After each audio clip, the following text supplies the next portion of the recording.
The air seemed to vibrate around them as Goku and Goku AF appeared before the imposing presence of Zeno-sama.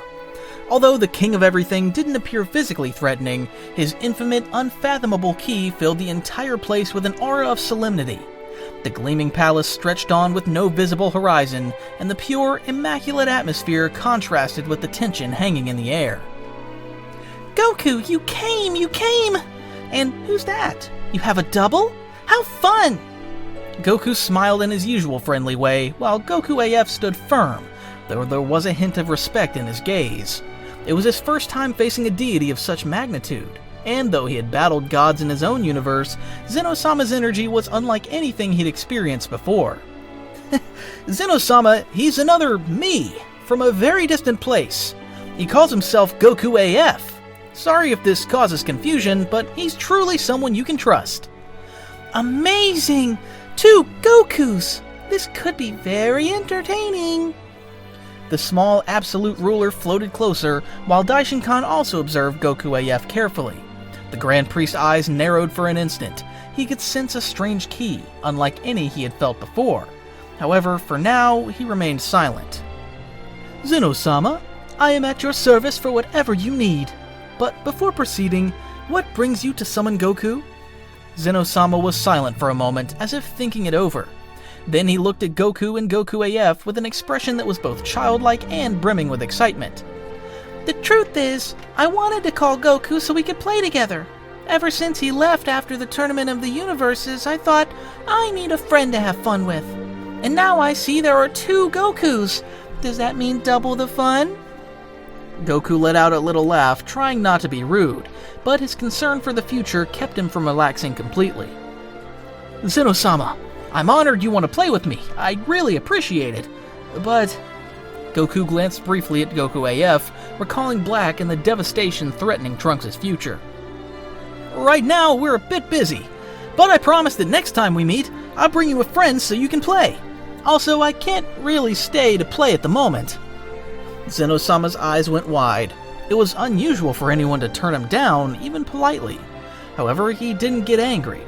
He tilted his head in thought, eventually nodding with a serious expression. I see. If you're busy, I understand. But when you have free time, come see me. And don't forget to bring that new friend so we can play together too. Of course, Zeno-sama. I promise that when we see each other again, I'll bring that friend with me, and we'll have some fun. Still looking a bit sad, Zeno-sama suddenly produced an invocation button out of nowhere, handing it to Goku. Here you go, Goku. With this, you can come see me whenever you want. And I can also go wherever you are. Just press the button. Goku took the button with great care. The idea of being able to summon Zeno-sama at the push of a button was overwhelming, but it also gave him some reassurance if the situation with Black got out of control. Thank you very much, Zeno-sama. I promise I'll use it. Throughout his exchange, Goku AF had remained silent, watching how Goku interacted with Zeno. He recalled how deities in his own universe also had extreme attitudes and felt a hint of relief at the relatively cordial way the King of Everything treated them. Before Daishinkan could inquire further about Goku AF's unusual ki, Zeno-sama was already looking restless, as though wanting Goku to go solve his problem and then come back to play. Goku AF, I'll be waiting for you. Thank you for allowing us to visit, Zeno-sama. With a gentle nod toward Daishinkan, both Saiyans vanished from the palace, ready to return to Earth and put into action their plan to travel to Trunks' future. As soon as they returned, they found Vegeta and Trunks waiting impatiently in Capsule Corporation's courtyard. Bulma, relieved, let out a sigh upon seeing they hadn't taken too long. What did Zeno-sama say? Is he going to interfere? Do we need to change the plan? Not at all. Zeno-sama just wanted to play. But I promised I'd come back, so let's do this, Vegeta. So we're finally heading to the future. Every second counts for the people still surviving there. Goku AF approached the time machine. It was identical to the one he knew from stories and references, though events in his universe had transpired differently. So this is how you travel through time. Incredible! In my world, the use of the Dragon Balls caused dimensional chaos, but I've never seen something as concrete as this machine. Bulma stepped forward with a proud look. I fixed it up and made some adjustments after Trunks' last visit. Luckily, thanks to Goku AF, Black didn't destroy it. Make sure everyone can fit inside. While they got everything ready, Vegeta began checking some capsule supplies Bulma had prepared. His plan was to bring food and provisions for the survivors in the future, and also a feast to boost their energy if the battle dragged on. Thus, Goku, Vegeta, Trunks, and Goku AF boarded the time machine while Bulma waved them off, a lump in her throat. In seconds, the machine rose and was enveloped by an energy dome, piercing the fabric of space-time to emerge in Trunks' future world. No sooner had they landed than the four of them felt the oppressive atmosphere of that place. The sky was covered by gray clouds, and the scenery was a desolate view of ruins and collapsed buildings. The air smelled of dust and ash. Every time I come back, things are worse. Black leaves almost nothing alive. Goku frowned, sensing the residual energy of multiple battles. Vegeta surveyed the horizon with a grim look, while Goku AF closed his eyes for a moment, feeling the accumulated tragedy in the air. There's a deep pain here. A lot of innocent people have suffered. They walked among the debris, moving quietly and staying alert. After a while, they spotted a small group of people hiding in a half-collapsed building. Seeing to Goku's approach, the survivors tensed, some preparing to fight without checking if they were friend or foe. It can't be! There's another one! He's attacking again! Run! Terror showed on their faces. Trunks ran toward them with his hands raised, trying to calm them. Wait! He's not Black! I promise you! These Gokus have come to help! Please, trust me! They recognized Trunks, and their panicked expressions began to ease. Though they still eyed Goku and Goku AF warily, they let their improvised weapons drop. Trunks, if you say so, though this is really confusing. We don't have time for long explanations. First, eat something and get your strength back. The Saiyan Prince tossed the capsule to the ground, and instantly a feast appeared. Pots of stew, crates of supplies, water, fruit, and more. The survivors' eyes shone with relief and excitement. It had been a long time since they'd had a decent meal. Among them, Mai emerged from the shadows, wounded but with a determined look. Her face lit up upon seeing Trunks. Trunks! I'm so glad you're alright! I feared the worst after the last fight against Black. Trunks walked over and took her hand, gratitude evident in his eyes. Mai, I did it! I came back with reinforcements! We'll deal with Black once and for all. While the people began to eat, reclaiming a glimmer of hope, Vegeta stepped towards an open area. He looked up at the sky and fired off a blast of energy into the clouds, like a direct challenge. Hey, Black! Aren't you going to show your face? Come on if you dare! Goku took a defensive stance, and Goku AF scanned the horizon. Trunks, next to Mai, braced himself for an imminent clash. Vegeta's provocation worked.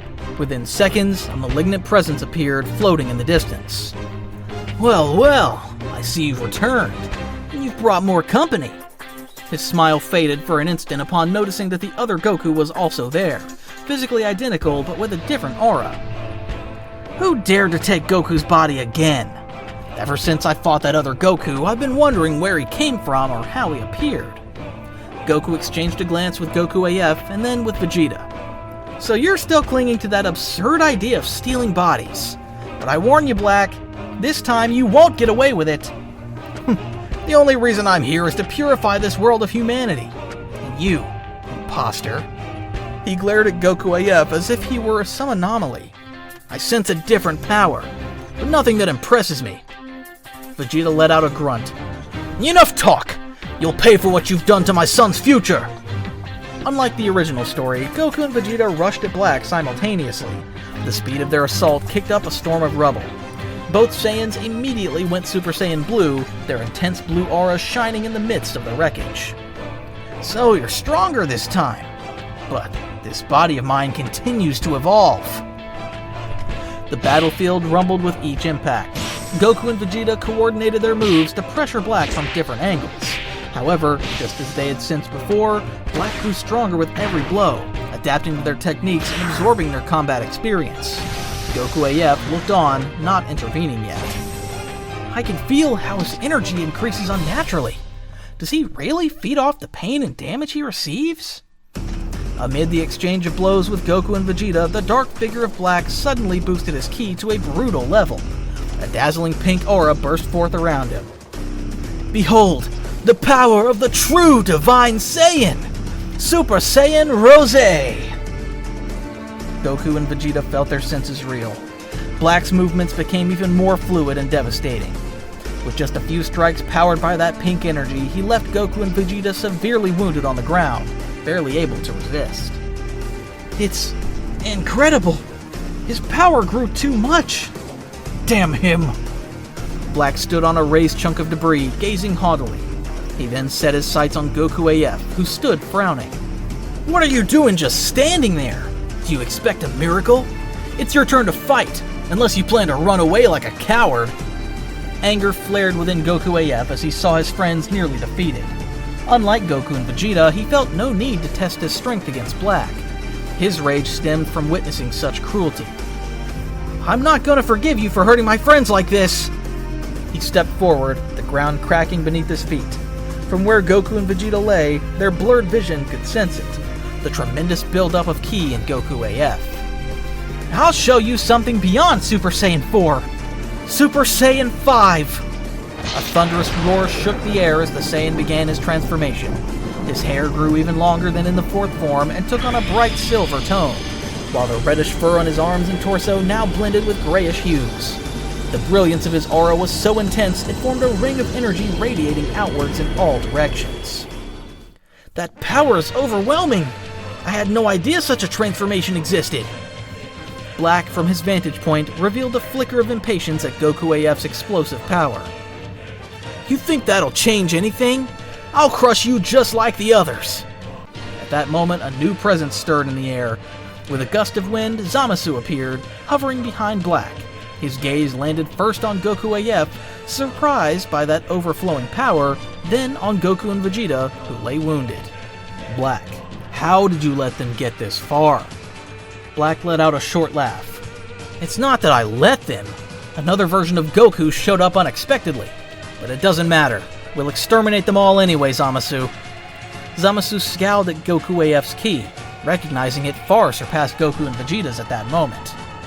Humanity must be eradicated, but if his strength is that great, we can't let our guard down. Black nodded, turning back toward Goku AF, readying himself for battle. Goku AF sensed the tension, two enemies who dangerously complemented each other. I don't care how many you are! I swore to protect these people and end your destruction! Black attacked, still in his Super Saiyan Rose form. Zamasu moved in sync, launching green ki blasts from another angle. Goku AF responded with extraordinary reflexes, blocking their simultaneous blows. Each energy collision kicked up dust clouds and shook the ruins. To the survivors, watching Goku AF hold both enemies at bay was nothing short of a miracle. Trunks tried to help, but his body was exhausted from previous fights. Goku and Vegeta, still on the ground, struggled to overcome their injuries with little success. This can't be! How can someone who isn't a god manage to hold us off? His power is unlike anything we've seen. He isn't just a Saiyan. There's more to him.